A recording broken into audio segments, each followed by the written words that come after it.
Bonjour madame, qu'est-ce que je vous sers? Un café, s'il vous plaît. Ça marche? Tu as envie de changer le monde, mais tu ne sais pas comment y arriver. Je suis Tia Brown Sugar, une touche à tout qui pense que les gens qui brillent n'éteignent pas les autres. Et autour d'une tasse de café, je t'emmène découvrir ces étoiles.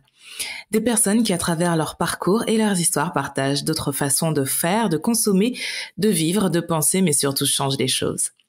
Si tu as aimé ce podcast, abonne-toi pour ne rater aucun épisode. N'hésite pas à le partager, le commenter et à laisser 5 étoiles pour m'aider à le faire découvrir. Je t'en remercie. Elle devait être différente. Elle aurait dû être différente. Elle aurait dû rentrer dans le moule que la société lui avait créé. Mais elle a dit non. Elle a osé refuser de se conformer à ce qu'elle n'était pas. Mais qu'était-elle au juste? Qui était-elle? Le savait-elle seulement?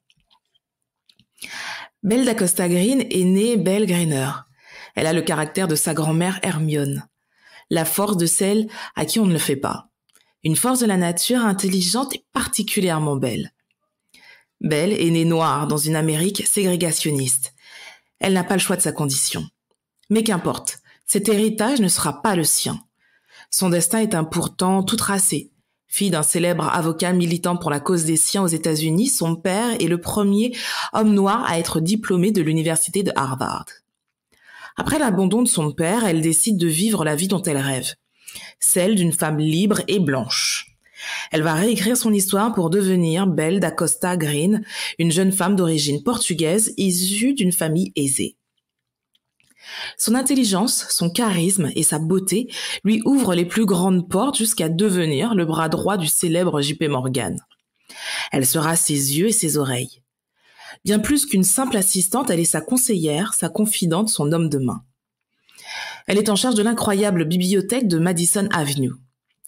Un temple où l'art est le seul mot d'ordre. Elle est chargée d'acquérir les plus grandes pièces de l'époque, peu importe le prix. Grâce à son statut, elle devient la femme la plus puissante et la plus riche des États-Unis. Elle ne se mariera jamais, mais on lui connaît de nombreuses liaisons avec des hommes de la haute société de l'époque. Elle veut être libre et mener la vie comme elle l'entend. En 1919, Belle adopte son neveu, qui quelques années plus tard mettra fin à ses jours après avoir découvert que sa famille était noire. L'histoire de Belle Greener peut paraître triste et glauque. Mais au fond, qu'est-ce que le bonheur si nous ne sommes pas libres? Quel est l'intérêt d'une vie dont nous ne souhaitons pas vivre? Belle a renoncé à ce qu'elle était, une femme emprisonnée dans une époque qui n'était pas la sienne. Parce qu'au fond, elle a perpétué le caractère de ces femmes noires qui n'avaient pas le choix de se battre. Elle a choisi ses armes et elle a redéfini les règles du jeu. Alors oui, ce serait facile aujourd'hui avec notre regard contemporain et notre liberté de la critiquer. Mais j'ai une question. Si nous avions été à sa place, qui aurait refusé d'essayer? Qui aurait renoncé à vivre?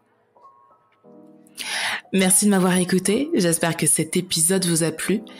Votre épisode est maintenant terminé, n'oubliez pas qu'il est également disponible sur ma chaîne YouTube. Merci de nous avoir écoutés, je crois que je me répète. Prenez soin de vous, prenez soin des gens que vous aimez et à très vite.